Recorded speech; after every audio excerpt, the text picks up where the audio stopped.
all driving is, for our intents and purposes, is circling online. And I don't know if you guys noticed there, but I went through Suggest, Ask, Tell. It was just a pretty soft one because she's a pretty soft horse. But I suggested with my point, my ask was I brought this up. Let's see, she's moving up again. And then my tell was I actually popped her on the shoulder with it. Now I didn't pop her quite as hard as we normally tell you to. But part of that was because I'm demoing, and part of it's because she doesn't really need it. She's just being lazy. You got to know your horse to a certain extent. Now I do have some expectations when I'm driving.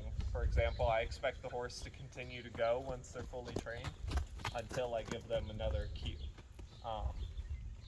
I expect them not to be jerking on this lead rope, and I expect them that when I do give them a cue, them to stop. Now that's how we stop them. We disengage the hindquarters using a porcupine game. We're just doing it at a distance here. What's the difference between driving and circling? One is online and one is offline. Circling is offline.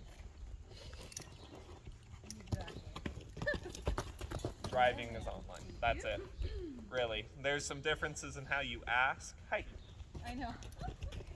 But for the most part, that's it for our intents and purposes. Pirelli has different. Okay, because that is different. So Yeah. if they're researching, they'll see it different online. Yeah, for us, that's the only difference. Really. Driving, we're going to use to work through obstacles. Circling, we're going to use to get a joint up. I can show you circling because they are so similar.